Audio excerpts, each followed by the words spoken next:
It is our business to navigate clients and the businesses we advise through the legal and regulatory environment. That is never more important during these coming months following Brexit. It is one of those rare events where legal advice is interlinked with the political landscape. And so I'm pleased to welcome to you the panel before you that we are jointly hosting with Portland, the Communications and Public Affairs organisation who act for some of the most high-profile government organisations and individuals in the world. We are aiming to cut through the Brexit noise this morning. So you'll be hearing from leading experts with experience in government and European relations, hearing about what Britain's decision to leave the EU will mean in the coming months. This is the first in a series of events that we will be hosting with Portland. So at this point, I'm going to hand over to Alastair Campbell, who I'm sure you all know was Prime Minister Tony Blair's Director of Communications and Strategy and needs no further introduction. Alastair will be leading this morning's discussion. Over to you, Alastair. Thank you. Right. Thank you, and thank you all for coming. So that you got the brief there. We're going to cut through all the noise.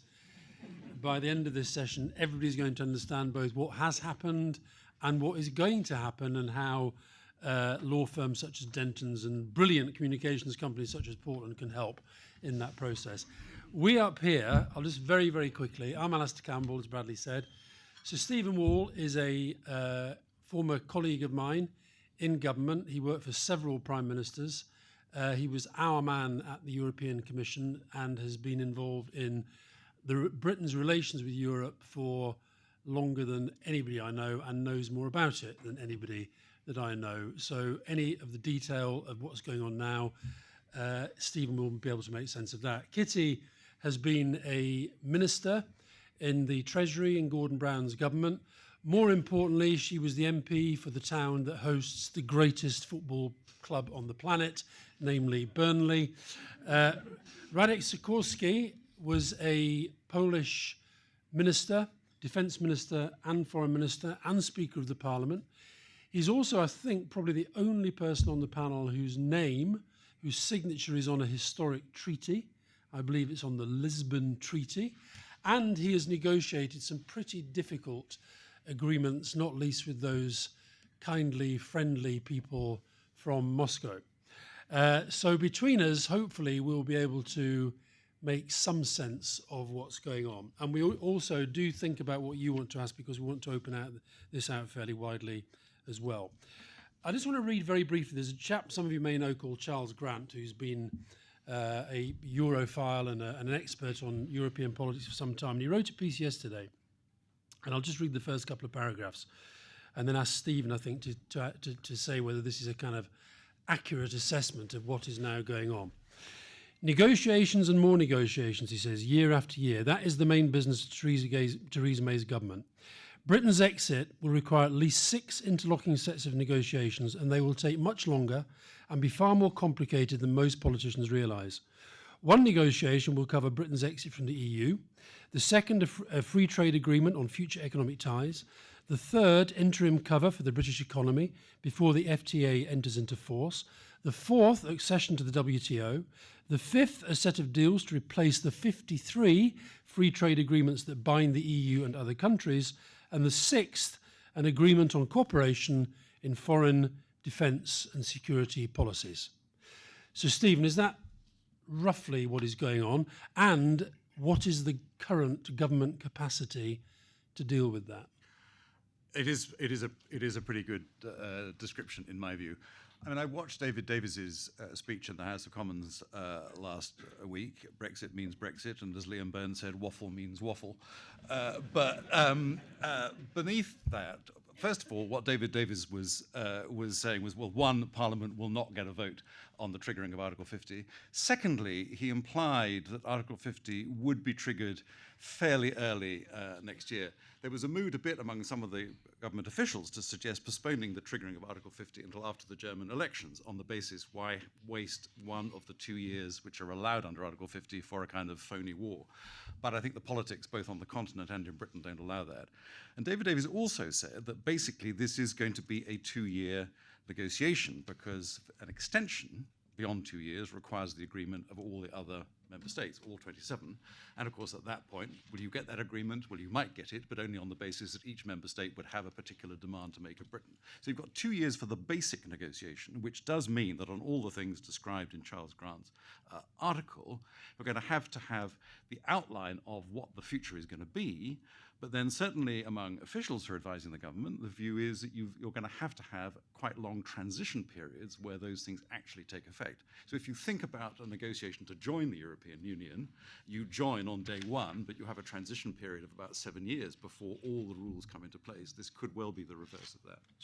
So a country that joins the EU goes through an accession process that the outlines are agreed, and then it takes place step by step. Yeah. And you're saying the outlines can be agreed and then step by step. Yeah, because if you think about any sector where there are very, very detailed rules, like the transport sector, for example, and I understand Mr. Grayling has written a letter to David Davis complaining that his Graylings or the Foreign Office and other officials are making difficulties because they are pointing out the complexities of the transport sector, where there are detailed European rules on lorry weights and all the stuff that preceded the advent of the single market, where lorries were stopped crossing frontiers and had to have their petrol tanks inspected, et cetera, et cetera, et cetera. The 30 documents that had to be signed and all that stuff that we've abolished. Now, you're not going to go back to all that stuff, but you have to negotiate the basis on which British lorries are going to cross the frontier. So if you imagine that replicated across all the sectors, it is hugely complex and detailed. And of course, every sector in Britain that's involved has its own interest, but of course, equally, every sector on the continent in this area has an interest. If you're talking about, let's say, British agricultural exports, then clearly, if you're in the French farming business, you're not going to want to see British lamb, and we produce more lamb than any other European country. You're not going to want to see British lamb exports simply carry on the basis that they carry on now. So there's going to be, for whatever we want, there's going to be a pushback from one or other sector somewhere in the European Union. Kitty, what's your sense of the UK government's capacity to deal with the sort of? I read the other day that David Davis was saying that they've now got 180 civil servants working full time on his side of the Brexit fence, and the Canadian government, I read, have 300 full-time trade negotiators. They do nothing but that. Have we got the capacity to do the kind of things that we've set out that Charles Grant set out yesterday? No. I think capacity is the main issue. And in fact, it's even more complicated than being the reverse of a country seeking to join the EU, because if you're seeking to accede to join, then it's very simple. You need, in a sense, you've got a certain number of years to get your rules and regulations so that they align with the EU current situation, the acquis communautaire. But of course, if you're trying to leave, then you've got to actually make policy decisions about what you want the new world to look like and then negotiate that. So in terms of capacity, it's actually even greater. And all this at a time when Whitehall has been pared back, salami sliced over the last 6 years as part of the austerity agenda. And as you say, Alastair, the very specific skills that are needed when you're your own negotiating trade body, which Britain will become, simply didn't exist in Whitehall. I remember when I was a Treasury Minister at the beginning of the financial crisis, the massive issue was finding the skills within the whole of the public sector that could be scrambled together in order to be able to give the type of policy advice that ministers needed in a very fast-moving environment. In this situation, you can't scramble them because they hardly even exist. So it's not like getting someone who used to do it 5 years ago who's now in the Scottish office. They aren't there. So what will be going on in terms of, because we didn't really get much sense of that from David Davis's statement. What will be going on? Either of you can answer this in terms of trying to build that capacity. Well, I think you've got this rather odd situation at the moment where it's quite prestigious if you're a high-flying civil servant to work in the Brexit department. And so you've got this massive upheaval across the whole of Whitehall as individual people decide whether to apply or not. And that all sort of has enormous capacity issues for the remaining departments as well. So it's an enormous human resources issue, I would say. And Radek, give us a sense from, not just from the Polish perspective, but you move around political circles all over Europe. What's your sense of how the rest of the European Union are looking in on this? Well, Britain has institutionally forgotten what it's like to negotiate with the EU as a non-member. And trust me, you won't like it.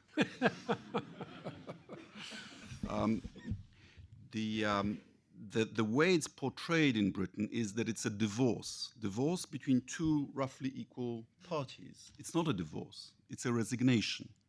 You've belonged to a club, but you've decided that the fee is too high, that the rules are too cumbersome, and that some of the new members are a bit common. So you've... That's no way to speak of your own people, but it really isn't. So you've resigned.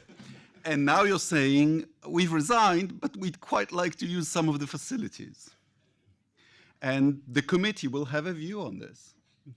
And you will have to negotiate with the committee about the new arrangement. And it's going to be very difficult because in addition to the arrangements Charles Grant mentioned, each sector, as Sir Stevens says, say, reciprocal rights about foreigners working here and Britons working on the continent, or the rights of both sets of citizens to use the health service. Expatriates in France or in Spain, for example. The relevant negotiation is not with Russia. The relevant negotiation is with Ukraine. Okay. There's been speculation here, is it the Norway model, the Swiss model, the Canadian model? None of them fit Britain's situation, and therefore it'll have to be a bespoke model. Mm-hmm. A deep and comprehensive free trade area where you make concessions in one sector for concessions in another sector. And the difficulty with that is that with Ukraine, with both sides very willing, it took 5 years to negotiate the text of the treaty. And then, Sir Stephen knows how frustrating it is. It then took 18 months for the lawyers to do the copy editing of the text and for the translation of the text into all the member state languages, because these are trade negotiations. They have to apply by the national customs officials, and therefore they have to be in native languages. So even if you can close the text in 2 years, which I think is impossible, to then implement it, translation and copy editing 2 years, and then, well, maybe you could have provisional application, but then ratification usually also takes a couple of years. So this, when we talk about a set of deals to replace the 53 free trade agreements that bind the EU and other countries, they all have to be redone? Yes. Basically, if you're outside the customs union, and the customs union that is the EU, and therefore as such the EU has negotiated with other countries, then clearly you have to negotiate those separately. If you want to stay within the customs union, and there's, you occasionally hear people in government saying that they do want to stay within the customs union. Then a lot of things flow from that, including the whole question of freedom of movement. But one thing self-evidently flows from it: you cannot be within a customs union. In other words, a union with a common external tariff, and then negotiate separately your own agreement. So I think one of the things that the government are having to confront is the fact that there are these very awkward choices. And that's one reason why David Davis said he thought we would be in a situation of having access to the single market rather than being part of the single market in the sense that we are now.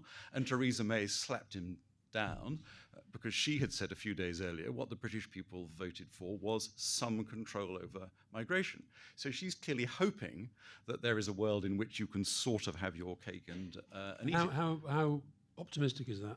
It's over optimistic. I mean, well, the 27 have said two things very clearly so far. One is they will negotiate with Britain as a third country, and the second is that everything has to be on the basis of reciprocity, and therefore membership of the customs union, membership of the single market. I mean, there are 4 freedoms, of which freedom of movement of people is one of the core ones. And unless the countries of the European Union decide that they want to make some moderation of those rules, that will be, and the chances again of 27 countries agreeing to do that, and with the treaty change that they would have to make, look to me to be pretty slim. So on that basis, there is a real constraint on what we can get. And I thought David Davis was actually, he was quite interesting in all this, because he said, among other things, he said, we're looking very carefully at the single market in services to see, because the single market in services is far from complete, and most of the barriers are not tariff barriers, they're non-tariff barriers. So they're looking case by case, really, to see where the British interest lies. And he also said that he's already talking, and you guys would know better than me, but talking to firms in the city who are obviously already contemplating the fact that passporting, as we now know it for financial services, is going to be very, very difficult to attain, and therefore are already thinking about what kind of presence they would have to have on the continent in order to continue to do business within the Eurozone. Right. And I'd like to supplement it by saying that while you are negotiating with the European Union will not stay static. It will continue to evolve. And the reason it has to evolve is that current arrangements in 2 crucial areas, management of the single currency and management of the Schengen group of countries that have freedom of movement without passport controls, is seen to be not a success. They were built on the basis of confederal arrangements. Namely, you make an agreement, but then the policing, the enforcement of the rules is up to the member states. And the problem with that arrangement is that member states cheat. Mm-hmm. And when they cheat, they endanger the whole arrangement. And therefore, the cure for this is seen as central enforcement of the rules. And it's being done by stealth in the Eurozone through six-packs and through peer review. And it's going to be done in the Schengen group by reinforcing Frontex, creating a European border force, and so on. Arrangements in Britain in which Britain will not participate, but which will make the European Union over the next decade even more cohesive and federal, if you like, in the British sense, than it is today. Okay, Kitty, you want to come in? And the other thing that isn't static is, of course, the reaction of the UK economy to this. So the Governor of the Bank of England, I think, summarised the situation best when he said to the Treasury Select Committee last week that basically growth this year would be about half what it otherwise would have been if there hadn't been a Brexit vote. Now, thankfully, that's still growth. So for individual families and households, opportunities are still slightly increasing because it's growth, but they just aren't increasing as fast. Now, if all this becomes as uncertain, if 3 months of uncertainty is half the growth forecast, and we're suggesting that uncertainty could continue for a significant amount of time, that will only reduce tax receipts and increase expenditure way beyond the increased expenditure that we're going to have to maintain policy commitments and sort out the Whitehall capacity issues anyway. And that will put increased pressure on the government at a time when the pile of government debt is still double what it was prior to the financial crisis. And just briefly, Stephen's already answered this, but just briefly before I take some questions from the floor, you two, do you agree that Theresa May is slightly whistling in the wind in seeming to think she can get sovereignty, which is what most of her party cares most about, some sort of control over immigration, and some sort of access to the single market, or a free trade agreement that gives her the sort of best of all worlds that she seems to think she can get? Is that whistling in the wind? Well, in one sense, she's playing the same game as every British Prime Minister has played for 40 years. Namely, we want to get from the EU all the bits we like without any of the bits we dislike. But in a sense, every nationalist in the European Union plays that game. I want to get the most out, and I want to be nationalistic, but I want everybody else to be communautaire and altruistic. And that's easier done if you're in than if you're out. And precisely. And the problem with the climate of debate here is that people seem to think that only Britain has interests. Well, the continent also has interests, and they will come into play in this negotiation. And Britain will be losing out not only from that dynamic, but also from the dynamic of British commissioners, British MEPs, and British officials not being inside once you've left, and things simply evolving in the European Parliament and in the Commission without British input. And when you're not present, your interests are not taken into account. So this summit in Bratislava on Friday, is that significant? I'm not sure about that, but you've lost your commissioner, who was commissioner for financial services, a job which is now being run by the Latvian commissioner. Do you think the Latvian commissioner will protect your interests as well as Lord Hill did? I don't think so. So there will be an increasing divergence in the lawmaking. I mean, fundamentally, trade benefits both sides if the economies are roughly the same sort of level of advancedness. And so in the long term, you can see a situation where there are mutually beneficial deals in each sector. But the journey from here to there feels very hard and will have a negative effect on businesses. Whether you can get constraints on migration without losing anything in terms of economic growth seems to me pretty hard, but mainly due to that transition effect. In the long run, as Kane said, we're all dead, but if it's negotiated well, then perhaps it will be possible in the steady state. Stephen. I think when the 27 heads of government meet in Bratislava in 2 days' time, when Donald Tusk, the president, speaks to the press, there will be one line about Brexit, simply to note that we're still waiting for the Brits, and the rest will be about what we, the 27, want to do next. Now, I'm not saying that that will be a very coherent view, because I think there are 27 different countries, and one of the concerning things, I think, is that actually the you might think, well, this would be to our advantage in negotiating terms, but I think the 27 are more nationalistic in many ways than they've been for a very long time. So we're going to be there will be the 27, which is in itself to that extent in flux. If you think about the negotiations themselves, once we have triggered Article 50 at some point early next year, the heads of government will have to give the European Commission a mandate, and normally then the Commission would appoint a commissioner to be the lead negotiator.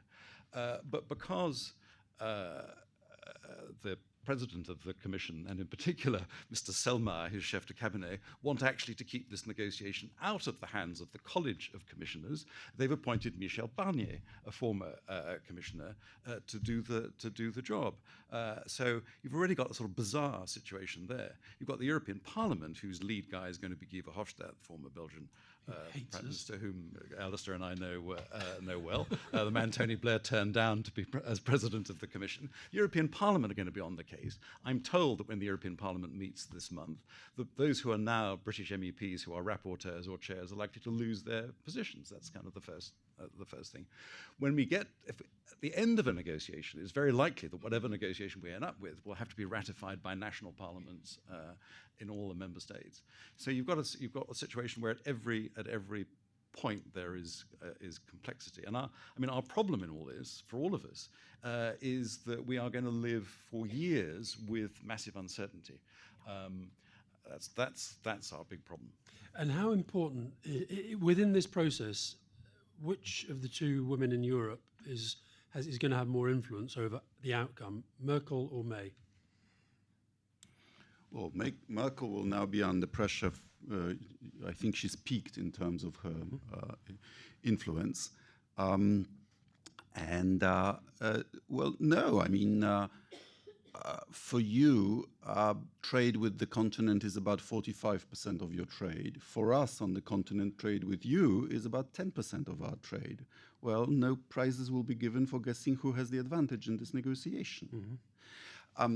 But let's look at the upside of this, because as I understand the will of the British people, that we will go through all this difficulty, but at least there will be fewer polls at the end of these at the end of this process. And the mechanics of it are actually very interesting, because how do you actually get rid of the polls? Given the state of your government's databases. If you're a Polish person coming here to work legally, you register for a national insurance number. That's the database you have, right? And so conceivably you could pass a law whereby anybody who registered before a certain date or after a certain date will require a work permit. Now, let's remember why the Blair government opened the labor market to the new member states, which created this wave. And the reason you had a wave was that you were alone in doing so, that the Polish wave didn't spread equally over the European Union. Everybody from Poland who wanted an opportunity abroad came here because you made it easy. The reason you made it easy was that half of the Poles who are now registered in Britain were already here. They were in the grey economy, not paying taxes. So if you pass such a law, all you will have done is to revert to the previous situation. You will push those people out of the open economy, out of paying taxes and drawing a smaller number in social benefits back into the grey economy. Is that good for Britain? I don't know. You're basically saying you're not leaving. You're staying. Unless you bring back visas. Right. But then the continent will bring back visas, and it'll be massively inconvenient for everyone. Of course, you could bring in ID cards, but just like in your social policy, while proclaiming an anti-European agenda, you will thereby become more continental. Okay. Right, well, it's all very cheery. Can I just take a sort of totally unscientific. I'm not going to ask you how you voted, because you'll just make me angry. But I want hands up, first of all, for people who are broadly optimistic about what's going to happen coming out of Brexit in the next few years. And I want hands up after that for people who are broadly pessimistic. So broadly optimistic. And broadly pessimistic? Tim, you're in the minority, you see. Right, can I take one of the optimistic people first to tell me why they're optimistic? Put hands up, optimistics again. Right, lady in the front with the green dress. Do we have microphones, yeah? Do you mind telling us why you're optimistic? Can I put you on the spot like that? Good, thank you.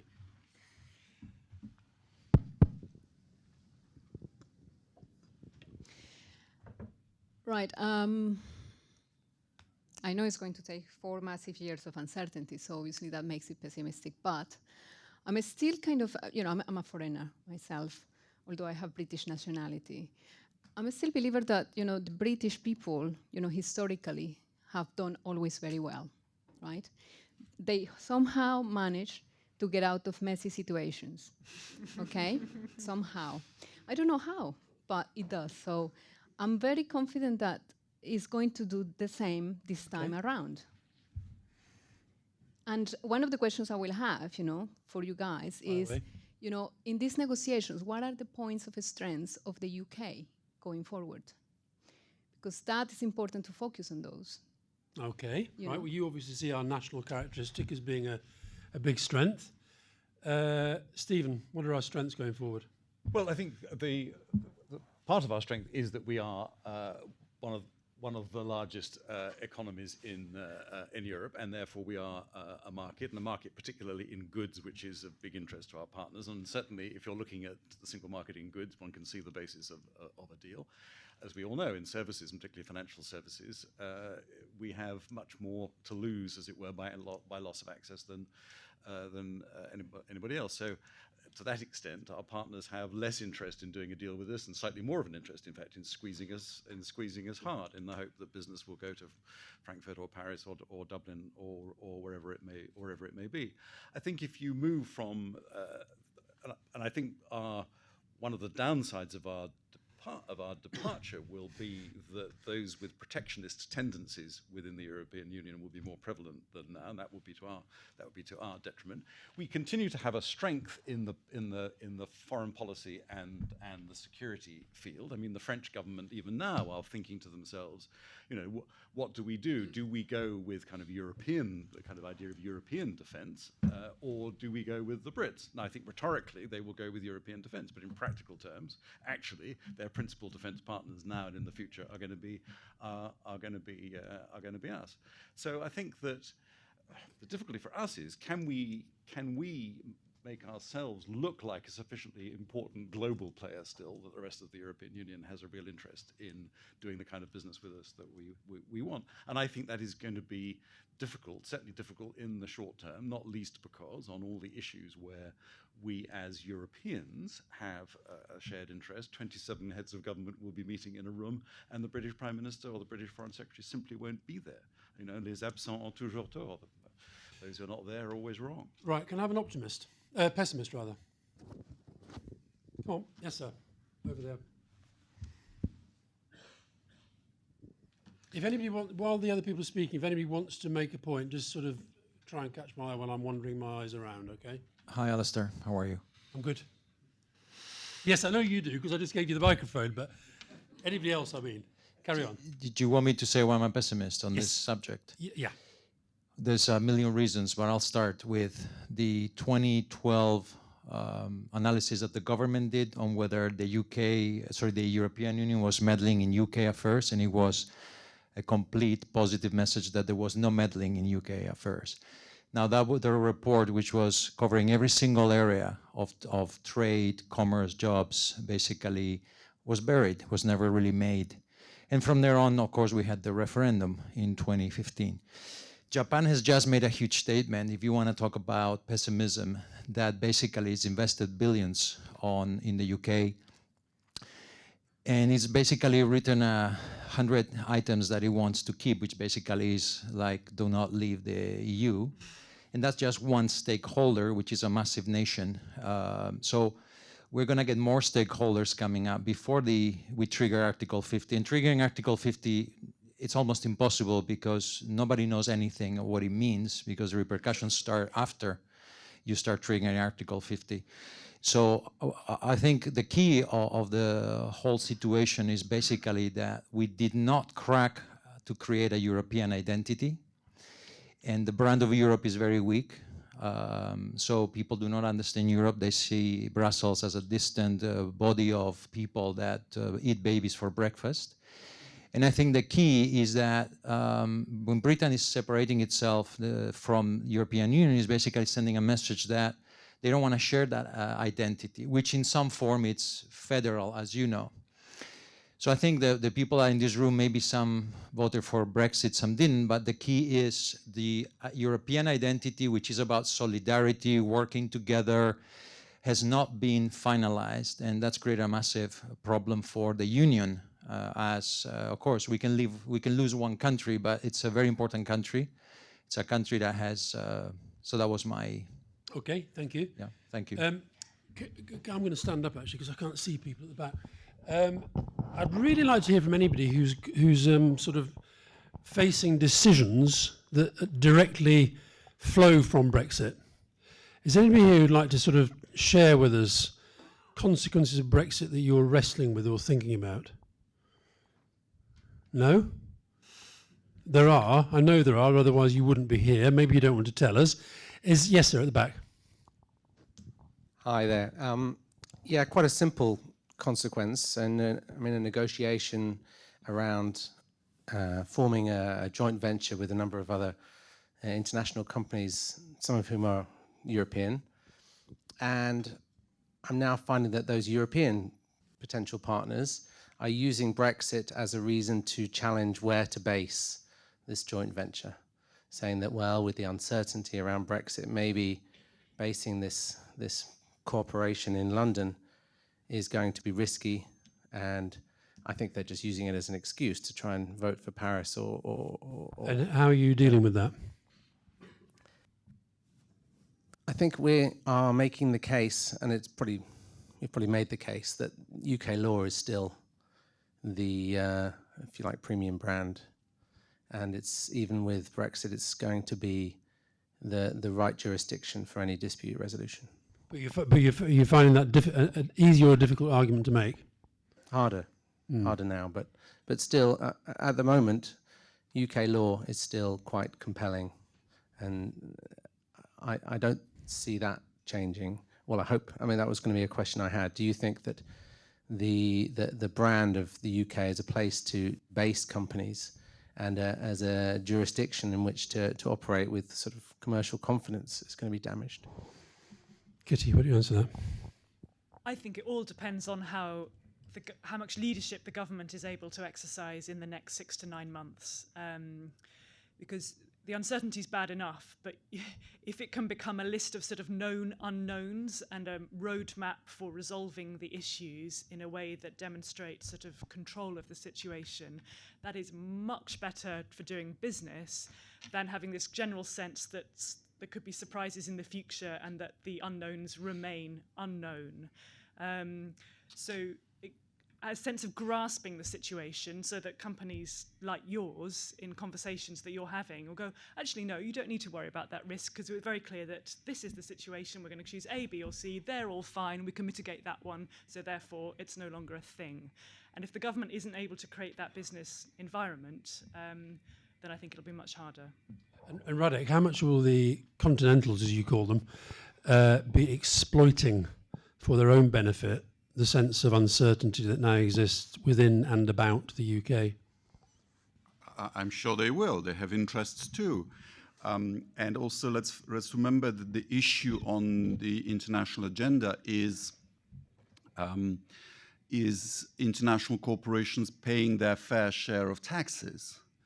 And London is perceived as a place where very clever lawyers and accountants help you to lower your tax bill. And so there will be pressures on the continent to deal with that, to get a fair share of revenue from the companies that operate on the continent, and that might cost you, because that's been a business model here for a long time. But I want to make one further comment about the foreign and security policy, because as you said, when you're in, you can shape it. And I saw successive British foreign secretaries, particularly the hard Eurosceptic ones, coming to the Foreign Affairs Council, and then after a couple of them, seeing that actually it's a very useful way of leveraging British influence, that you can get all the 28 to do what Britain wants to do anyway. You can impose sanctions on Iran by 28, which are more effective than if they were imposed by Britain, and so on. And you will lose that. You will be like a candidate country, namely, you will be expected to adjust to foreign policy decisions made by others, particularly in view of the fact that the French officials that I speak to think that basically Britain has given up having a foreign policy since Iraq, that is seen as a misadventure. And since then, name me a big British foreign policy idea or initiative. Libya. But that was not exactly a success. Mm-hmm. And when you think hard about Britain's defense posture and Britain's budget, which is impressive, but if you detract the nuclear deterrent, which is kind of hard to use, especially when Jeremy Corbyn becomes Prime Minister, obviously. You don't have an aircraft carrier, and you could deploy abroad a brigade, maybe two. That's not going to give you a command. You don't really agree with what Stephen was saying about our defence posture and security posture and how the rest of Europe views it? That could be useful in leveraging some influence with the Central Europeans who feel exposed. But the pressure on the other side is that Britain and Poland, for example, have diametrically opposed interests as regards freedom of movement. Mm-hmm. Okay. Just on one point, on it, I mean, I think there's an interesting dynamic at the moment. If you watching the debate last week in the House, one after another, MPs who were supporters of Britain remaining, standing up and saying, "Of course, we now accept the verdict of the British people," and the aim, obviously, of the Goves and the David Owens, etc., and these various groups that are being set up is going to be to kind of hold the government's feet to the fire in terms of Brexit means Brexit, and actually trying to resist what I think is probably in Theresa May's mind, hence the fact that she slapped David Davis down as firmly and publicly as she did, that actually there is a real British interest here which has got to be preserved and which is going to require some difficult presentational political compromises. I mean, if you think about the single market, even with some kind of deal that was not the same as what we have now, we're going to have to address the issue of the application of competition rules or public procurement rules. Who adjudicates if between Britain and the 27 there is some dispute about the operation of access to the market? The answer is there's only one body that can adjudicate, and that body will have to be the European Court of Justice. And at a certain point, we're going to have to come to terms with all that or not.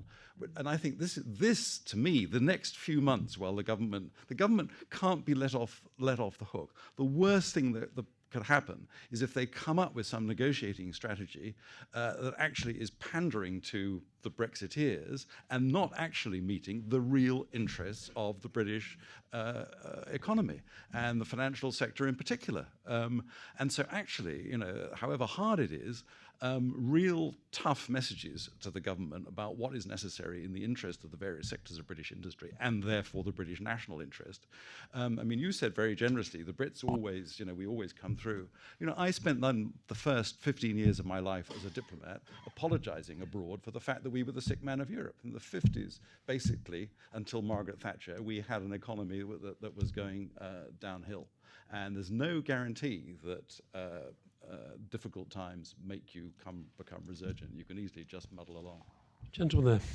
Thanks very much. I guess the elephant in the room, forgive the cliche, is whether Brexit does mean Brexit. In other words, whether the June referendum is the final word on the matter. So just to develop the thought, Owen Smith has been saying that if he were to be elected Labour leader, which may or may not be remotely realistic, and then if he were, even probably less realistically at this point, he was to be elected as Prime Minister, he would want a second referendum. Andrew Marr slapped him down the other morning and said, well, even if we go along with that, by the time you were elected in 2020, we'll be out because Article 50 notice is going to be served in next year, 2017. It'll all be over by 2019. I guess that's not the end of the matter. If he were to be elected, or if another political figure, so this is really a political, I guess, question, partly constitutional as well, were to be elected, does the panel think that there could be any momentum via Smith or somebody else leading it to reconsider and have a second referendum? It occurs to me that if there was a deal negotiated in principle prior to Article 50 being served, the notice being served, notwithstanding what Theresa May said about that, then that would be a good point. Or once the deal is there, I'm assuming the context for that referendum is exactly what Kitty Ussher has been talking about, which is that the growth figures have tanked, that the sheer difficulty has become obvious, and we've got a very bad environment. What do you think the political chances are of that scenario? Kitty, let's start with you. Second referendum, possible, impossible, likely, unlikely? My gut feeling is it's really unlikely. I said immediately after the referendum, I think it would need a substantial change in the polls for it to sort of be credible to go back to the public. and I would say substantial as sort of 60+% in favour of remaining in the EU. I really don't see that happening. But what about maybe a slightly different way of looking at it? We've had the referendum. I think even the most unbiased of observers, which I would not include myself in that, but even the most unbiased would recognise that there were blatant untruths told about the consequences and the ease with which this would be done. You've admittedly a fairly small sample, but we've seen levels of pessimism that, frankly, I was quite surprised by. Surely at some point there has to be some opportunity, certainly for Parliament, if not the public, to reject or accept the terms that emerge from these incredibly complicated negotiations. Well, now, what forum does that take place in? I think there is a scenario. I don't think it's a kind of majority view, but I think I can see a scenario where Theresa May gets herself in trouble politically. She has a very small majority, and there's been some clues, perhaps, or indications that there may be cabinet division in the last few weeks, where even though she's ruled out an early election, and I believe it is her aim to stick to ruling out an early election, but there may become a situation where she feels she needs to go back to the public to get basically a mandate for where she has got to in her negotiations. I don't think that's, as I said, I don't think that's a sort of majority kind of scenario, but I can see a line whereby that would happen. I think your point about even if Owen Smith defies the polls and becomes Labour leader, in the absence of Theresa May getting into trouble, he won't even have a shot at being Prime Minister till 2020, by which time it'll all look very different. I would suspect, unless the polls have changed, that he would soften that suggestion that he had. Radek, you want to say something? Look, I love Britain and I campaigned against Brexit, but I think you should leave.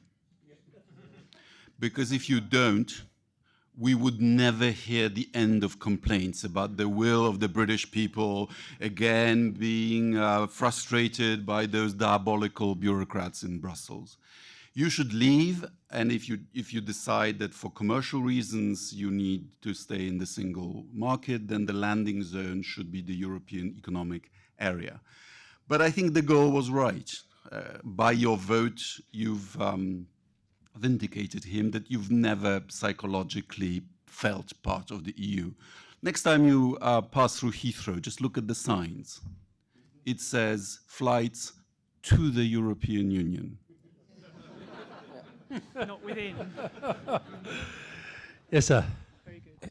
I just wanted to make a point about this part of the debate, and in particular some of the comments that Mr. Wall made and others around what the British interest is.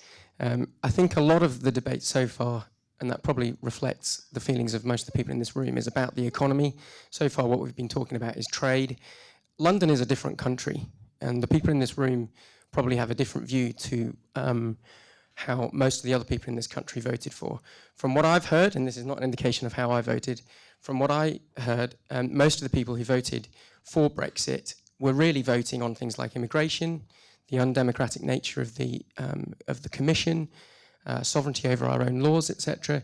And they would argue, if they were here, I think, that it's they who determine, the British people who determine what the British interests are, not the 500 people who are in the House of Commons. And so they would say, as regards new votes, etc., that they have already told people what the British interest is, and it is therefore now the job of the elected politicians to implement that referendum. And as I say, they're not just focused on trade.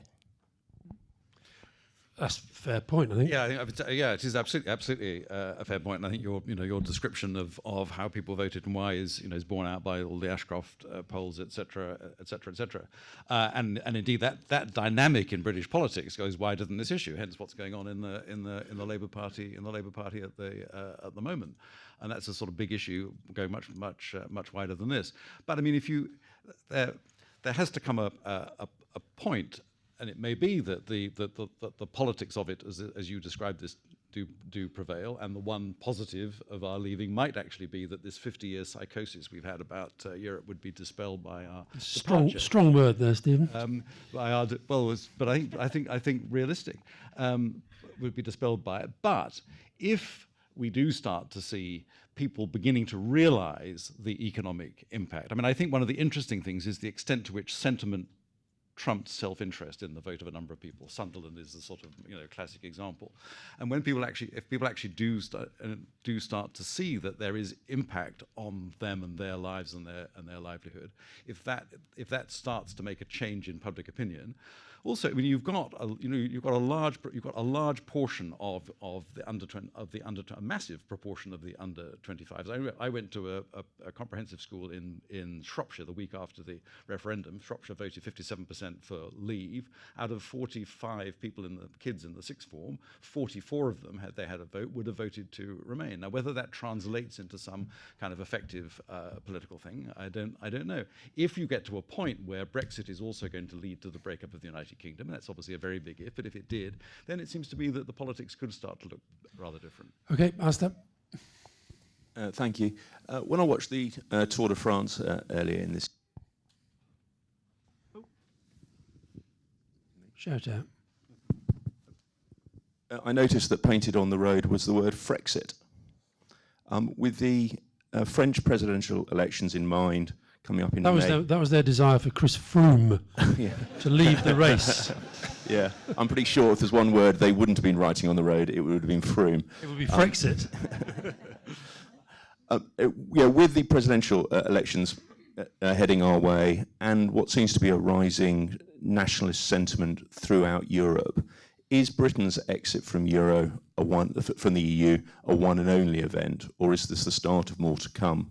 And if it is the start of more to come, what is the future for Europe generally, not necessarily for us and our generation, but for my daughter's generation? Well, I think that is why they're so worried about Brexit, is because of a possible domino effect. I think Le Pen is going to win the first round of the French elections, but probably lose the second round of the French elections, presidential elections. That will, I'd have thought, put a lot of pressure on. Holland, worth saying a few words about Holland, Stephen? Yeah, well, I think you're absolutely right. You've got a whole series of events. You've got the rerun of the Austrian presidential elections, which will almost certainly bring a fascist president to Austria. You've got a referendum coming up in Hungary about whether Hungary should or should not basically apply the refugee sharing agreement reached at the European Union level. You've got a referendum in Italy in October about the future of their constitution, and then you've got the Dutch, the French, and the German elections next year, which is why, even if we do trigger Article 50, actually certainty about what the outcome of this negotiation is going to be won't happen until towards the end of the negotiation. I mean, on present form, Wilders' party is likely to get more seats than any other party in the Dutch elections. However, there's real determination in the Netherlands that he will not form the next government. You'll probably have a coalition of 5 of the smaller parties. And one of my Dutch colleagues told me the other day, there is no way the Dutch parliament is going to vote to allow a referendum on the Netherlands' future, either within the Eurozone or within the EU. You know, who knows what's going to happen in the French elections, but if it's a runoff between Le Pen and Juppé, then my guess would be that Juppé will win. But it is I cannot remember a time, and I was in Brussels on Saturday, and I had a meeting with President Tusk, who's going around the European Union now, and I cannot remember a time when leaders in Europe felt more anxious about the future shape of the European Union. And the tragedy for me is that on the Brexit side here, we think this is a good thing. We somehow think that the collapse of the European Union would be to our advantage. The collapse of the European Union would lead us into a really politically dangerous, because it wouldn't collapse neatly, it would collapse in a mess, in a dangerous, anarchic political mess. Right. We are 2 political events away from the breakup of the West as we've known it. Victory of Donald Trump in the United States is the end of NATO. He will try to do a Yalta Mark II with President Putin over Middle East and Ukraine. And a victory of Marine Le Pen in France is the end of the European Union. Of course, as you suggest, they will try to again exclude her from the second round. But that trick has been played many times, and it only has to fail once. Mm-hmm. and there is no European Union without France. And then the nationalists of Europe would have their dream come true. Everybody would be perfectly sovereign, but we would be in really, really big trouble. Right, this is getting more and more cheery. Gentleman there, I think, yeah. Thank you. Well, I don't think Nicola Sturgeon would use the phrase Sexit.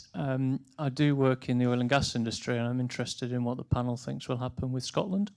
Okay, who wants to answer Scotland?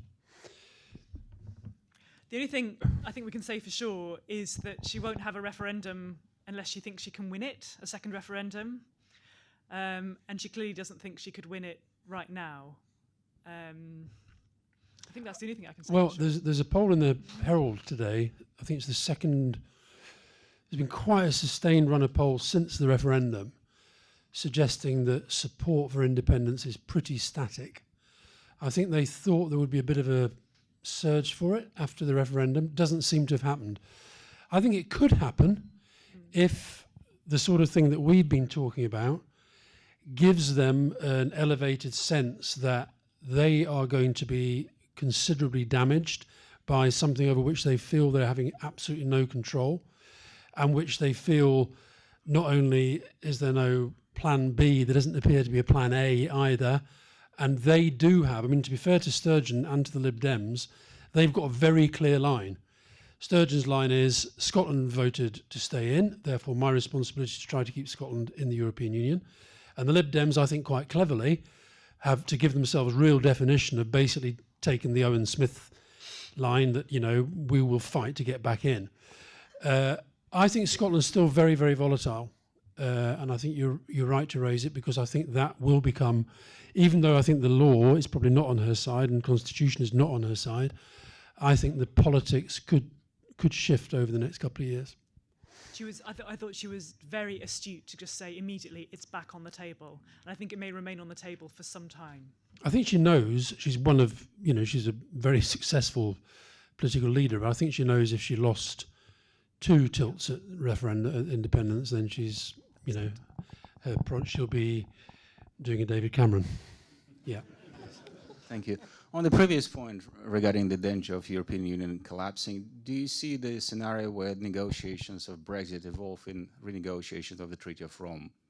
So we kind of create a new union altogether with Britain in it. I think that the current European Union completely collapses and a new one gets formed, and we're in it. Yeah, as part of renegotiation. That. Okay, now now you're talking. I think unless we are in the well, if we're in the dramatic situation that Radek and I were talking about, then I think you're all, you know, the house of cards has collapsed, as it were, and I don't think you'd put it together again, as it were. I think that there will be a real determination to avoid significant treaty change as connected with the Brexit process. Obviously, there has to be a withdrawal of Britain from the treaties, and there has to be a process which will almost certainly have to be ratified in national parliaments. But beyond that, I do not see our partners using this as an opportunity to make other changes. I think in due course, probably as a separate issue, but we can't quite tell it all, but probably as a separate issue, there are evolutions in the operation of the Eurozone, which, if the intention as declared by the members of the Eurozone actually come to pass, that will in due time require treaty change. But nobody is going to want to enter that unless the situation in Europe as a whole is a lot more stable than it is at the moment. And one of the keys to all this, apart from the 2 elections that Radek talked about, is of course the refugee situation and what happens next summer. If you've got, I mean, at the moment we're just about got the lid on it, although that's partly because of the work that's been done on the kind of northern European border, as it were. The situation in Italy and the situation in Greece is still very, very serious. If you've got another situation such as the one we had in 2015 in advance of the German elections, then Angela Merkel or whoever stands as the CDU Chancellor candidate, they could be swept away as well. Good morning, and thanks very much for your comments so far. It's a fascinating panel. I wanted to ask a question about how well you feel business is doing so far in terms of making its case to the government. Well, you're all too busy playing golf, I'm afraid. And how well the government is doing in terms of setting up processes to listen to what business wants, reflecting quickly on that memo about what the Japanese companies wanted. I have to say my first thought there was, crikey, Japanese companies based in the UK are doing a really good job of getting their asks together and getting their message across. So yeah, any thoughts on who's doing well, who's doing badly, and the capacity of government to take that input? Okay, I mean, for what it's worth, my view on business is that I think the case could be made a lot better, and I think actually this is almost playing out like a kind of just a government thing. There's not enough sense, I don't think, of people with genuine vested interests, including, I've got to say, the Labour Party, having a sense of their strategy and trying to get that into the debate. So I think there's just not enough being done right across the board. It's almost like, well, it's happened now, let the government get on and sort the mess out, which is sort of the point that you were making. Anybody else want to add to that? I mean, sorry. Oh, sorry, Radek. I think credit should be given where credit is due. My impression is that to the government and the top ministers, my impression is that in the last 3 months, they have learned the difference between the free trade area and a single market. They are making a really fast progress. Excellent. You don't think they should have known that before June 23rd? What do you think? As a foreigner, who am I? Kitty, you were going to say? Well, I was just going to say that there have been some examples by trade bodies. I mean, I was quite interested by the City UK, which produced a kind of glossy report quite quickly that had clearly been pre-prepared about the wonderful opportunities available for financial services to do other deals in other parts of the world, which felt like an attempt to sort of put confidence back into the sector because it was sort of too early to be particularly specific. I'm not close enough to know exactly what conversations are happening, but I think the general point is coming back to the initial conversation about capacity. There are enormous capacity constraints in government, and we've got a fiscal situation that is really tricky. And so businesses that actually sort of come with solutions, long-term solutions, are going to find that government is far more receptive than perhaps rather sort of more binary attacks. Don't you think, I mean, the other thing I would just say is I do think you have to be quite loud about being heard at the moment, because you're talking about some very loud characters who are in this debate. And I think you've got to be careful you're not just sort of, there's got to be a real sense of thinking through what you want from something and then getting in there and pitching for it. And I don't get that much sense of people in there pitching. Yeah, I think it's difficult because people are afraid of being, slapped down by the Sun or the Express or the Mail or whatever it is. But I think part of this has got to be public. I mean, the fact is, the city can contribute 7% of our national GDP. This is actually about the prosperity of Sunderland, even if the people of Sunderland don't realise it. And I think it has got to be said in a fairly public way. The other person who, of course, is who is going to be probably the real key player. I mean, there are two real key players in this. One is Theresa May at the end of the day, and the other is Philip Hammond. And I think getting to Philip Hammond, who obviously does understand this pretty well, is very crucial. Yeah. Ussher. Thank you. Given, as you've said, it seems very unlikely Britain is going to get its negotiating team ready very quickly, and given equally it's been said that it's very unlikely to be able to get an extension to 2 years, I'd be very interested to understand from Sir Stephen's perspective and others, their insight as to why there is, or how this pressure is building for the January notice on the EU side. What is going to compel us to serve the notice in a timing that doesn't seem to suit our best interests? I don't think there is irresistible pressure from our partners, because it is up to us to reiterate. I think my sense is that the pressure is much more internal. It's partly coming from within Parliament and the Brexiteers in particular, saying you've got to actually come good on the outcome of the referendum. Nigel Farage ready to come roaring back in on his charger to make trouble if the government don't. I guess also they're thinking about there are two on the European side. There is the fact that there is undoubtedly a desire to get this done before the European Parliament elections in 2019. Obviously, on the government side, the need I guess, to get this done and to have a clear result before the next general election. So I think those are the other factors. And I guess, I mean, because the real negotiation isn't going to really happen until after the German elections, it seems to me, until we see much more clearly what the shape of the European Union is. But nonetheless, there will be. It can be a sort of shadow negotiation in the sense of there will be some meetings conducted, I'm sure, by the Commission, but also much more of the kind of bilateral stuff that's going on now, which is, I mean, that there's a lot of suspicion among our partners that Britain is trying to do divide and rule, and I mean, so we should be. So do you think it is conceivable that in a year's time the notice could still not have been served? It's conceivable, and as I said, there were certainly some officials who were recommending wait until after the German elections. I thought that David Davies gave a pretty clear indication that actually it would be triggered early next year, and my sense is that in Whitehall that is at the moment the expectation. Gentleman there. Hi, good morning. I'm Peter Hinton from SDG. I noticed that we're with Dentons, who are the world's largest global elite law firm. So I'd like to bring a bit of a global perspective into the conversation, if I may.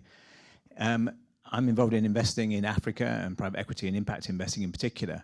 And I'm just wondering what the panel's thoughts are of where we will go now in terms of our global aspirations as a nation, in terms of investing and working with other parts of the globe outside the EU, what your thoughts on that are.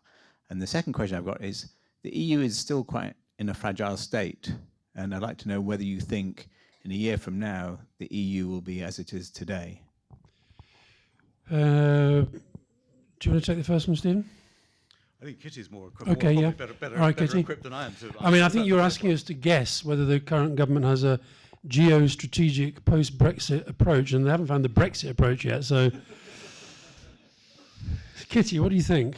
There was all this talk about Australia, New Zealand, Canada, the Commonwealth. I think there's a political answer to your question, which is the more headlines that can be got around the potential for different types of trade deals with different parts of the world, the better that is for the government. In reality, though, of course, the amount of trade we do with Africa is so small compared to the EU that it's economically less relevant. And there's also complex development policy issues around tariff-free access that start to make it a bit tricky. I think that's all that can be said, really. I mean, we can't conclude any trade negotiations until we've actually got while we're still within the European Union, even though we can do some of the groundwork. Equally, potential trading partners are going to want to see what kind of trade relationship we have with the rest of the EU before doing such deals. And I agree. I mean, I think we hear a lot of talk about, and I think Boris Johnson was talking about it the other day, the Commonwealth. I mean, the Commonwealth as such is not a functioning international institution in those terms. You're talking about individual countries within the Commonwealth is a different thing. On the EU, I think this is impossible to know. I mean, if you had a situation whereby this time next year, Angela Merkel, the CDU, and the present coalition was re-elected, where Juppé was president of France, you could, in those circumstances, you could see the Franco-German motor, which is now completely broken down, coming together again and more coherence again within the European Union. What's the problem at the moment within the European Union is the traditional leadership that came from France and Germany is completely absent. I mean, Hollande for all the reasons that we know, and Germany kind of leads by weight, but not really by example. And we won't know until this time next year whether that can be recreated. Kitty, you want to come back? I didn't answer your this time next year point. There's an economic issue that it's worth bearing in mind, which is if this had happened in 2012 rather than 2016, then the market effect would have been absolutely catastrophic. Do you remember we were turning on the telly every night and Greece was about to leave and everything was tumbling? And then from late 2012 onwards, there's been increasing confidence in the market. And both the EU and the UK are now in the upswing of the economic cycle. This is going to dampen it. But I think if you look to this time next year, my view is that some of the fundamental macroeconomic indicators in the EU will not be in a bad place at all. In fact, they may look very positive. And so thank goodness for that, but it may also spill over into making the political situation less scary. Ready?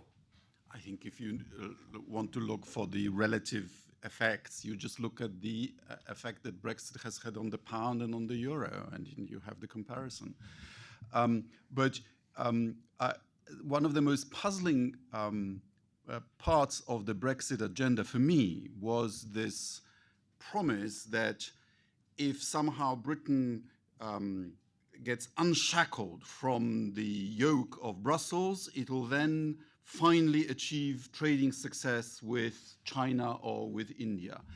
And I'd like just to ask the gentleman who invests in Africa, has the EU been difficult for you or preventing you from investing in Africa? And I don't think so. I mean, you should be so lucky as to export to China as much as the Germans do. Not much will change for you, except for this element of uncertainty, and except for the fact that as members of the EU, you had the European Commission negotiating trade treaties for you. This is the one area in which member states have absolutely given up sovereignty. The Commission has an exclusive right to negotiate on their behalf, and it's the area in which the European Union is the most successful, because indubitably we get a better deal as the largest economy on earth than we would have done as individual countries. Okay. Down here at the front, and then one at the back, the red tie. There's been a lot of talk about the uncertainty ahead and years of uncertainty. Is there a prospect that once the government decides what its vision is for our relationship with the EU, and it makes an announcement that this is its vision, whatever it is, whether it's the Swiss model or EEA or WTO, that some of that uncertainty will go away and confidence will come back? Or is that actually just poor negotiating, right? So you don't want to make that sort of statement.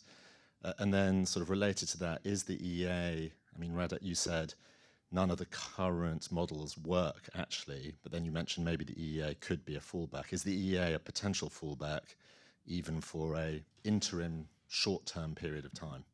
It's a potential fallback that would be profoundly humiliating for the United Kingdom because you would get you would get a la carte in reverse. You would get all the duties of membership, including paying into the cohesion funds, including having to follow European law, without the influence on any of it. So if that were to happen, I think you should then have a revolt in Britain at what the politicians have done, because it will have been a national disaster, I think. But it might be unavoidable. You can't have membership of the EEA and have some control over migration. I mean, they have to accept freedom of movement. And of course, the other the big thing in all this is the government's desire to keep the open border with the Republic of Ireland. This is going to be hugely different in terms of freedom of movement of people. But I mean, in the EEA, there are frontier controls. There are frontier controls in particular to assess the rules of origin. So you presumably have to have that with the Republic of Ireland, which goes against the declared aim of the government. Yes, sir. Thank you.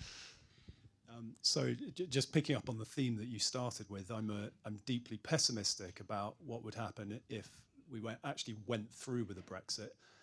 And apart from all the things that are bad for the UK, I think it'd be bad for Europe and bad for the world in general, because being a member of the EU is you pay a tax essentially to stave off a future European war, bearing in mind the reason that the European Union first came about.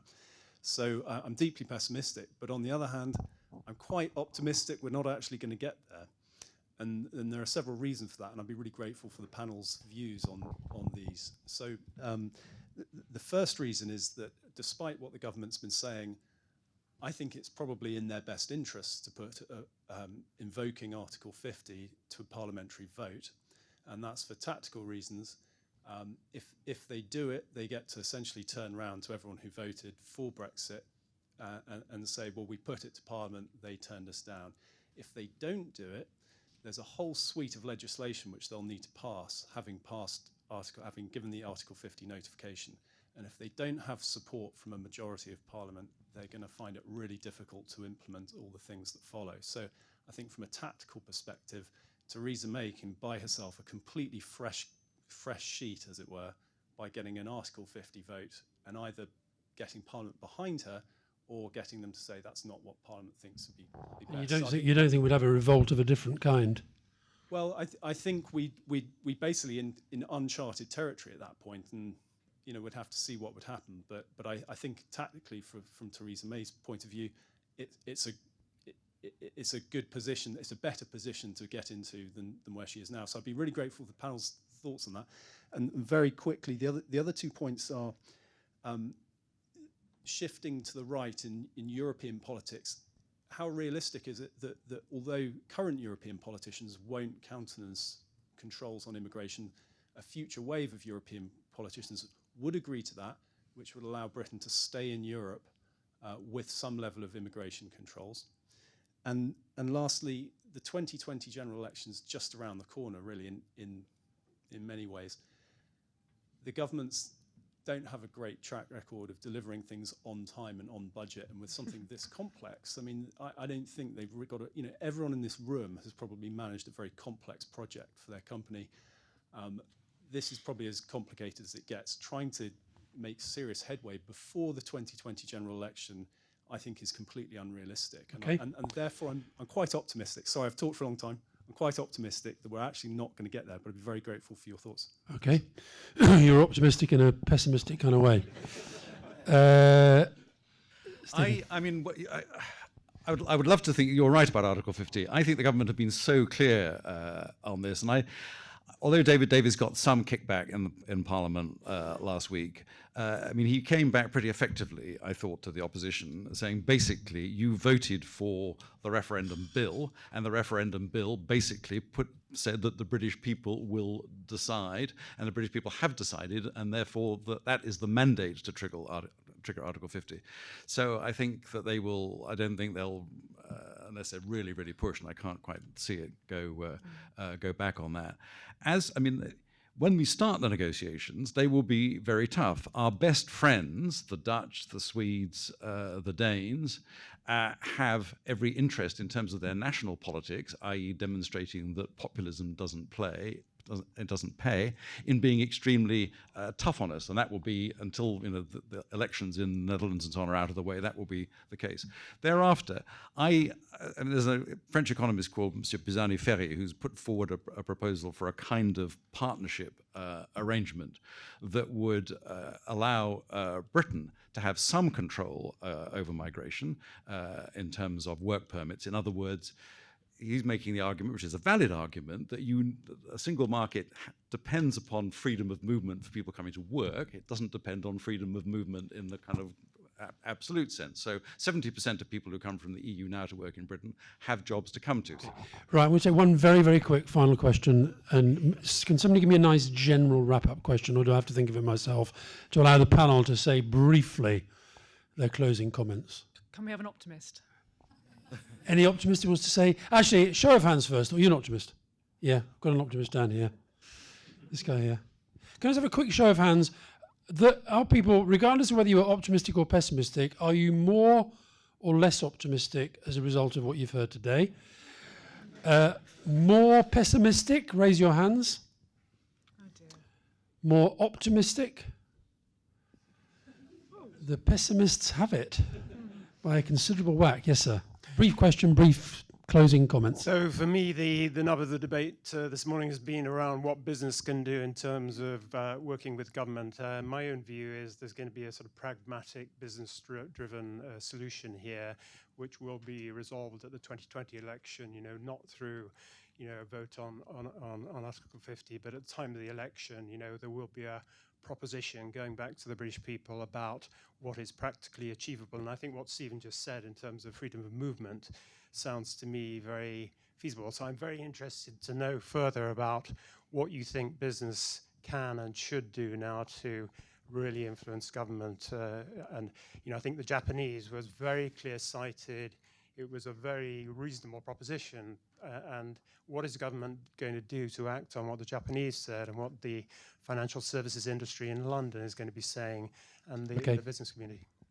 I think that David Davis slightly dismissed the Japanese thing in the House, and I think that's why I come back to the point that I think obviously it's got to be rigorous argument, and I'm sure that the government are doing all the kind of consultation, but there's got to be a bit of this where it comes up, the head is put above the parapet. I think so that as with the Japanese, that actually there is a clear perception in public, and in particular the press and commentators can't ignore, of the different interests saying this is actually what is at stake for the success of our business and therefore for the success of the United Kingdom.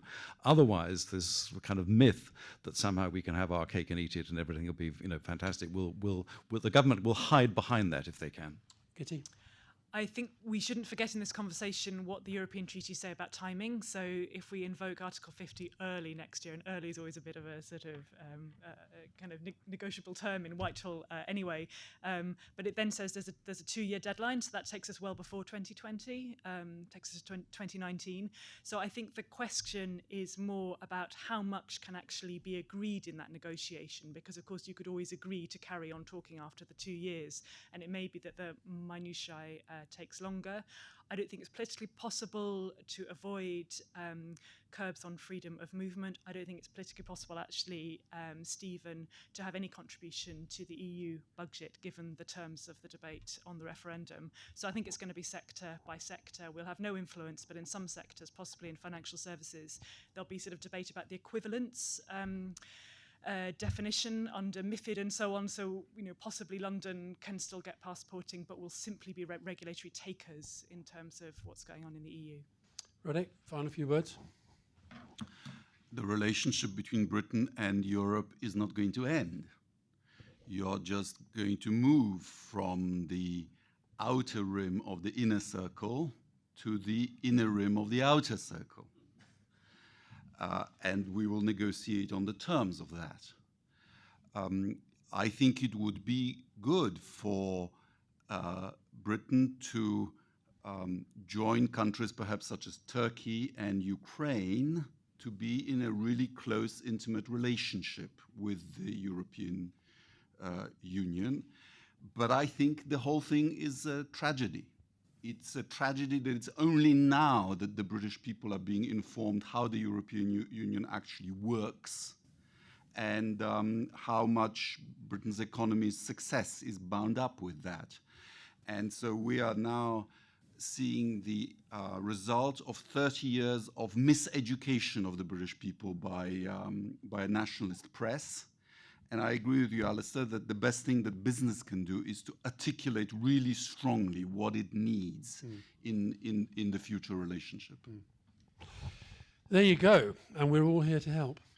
Can you believe that the government are breaking their backs to get Stephen back in there and run the whole show anyway? And then you should have Radek on the other side of the table telling them how the polls would react to that.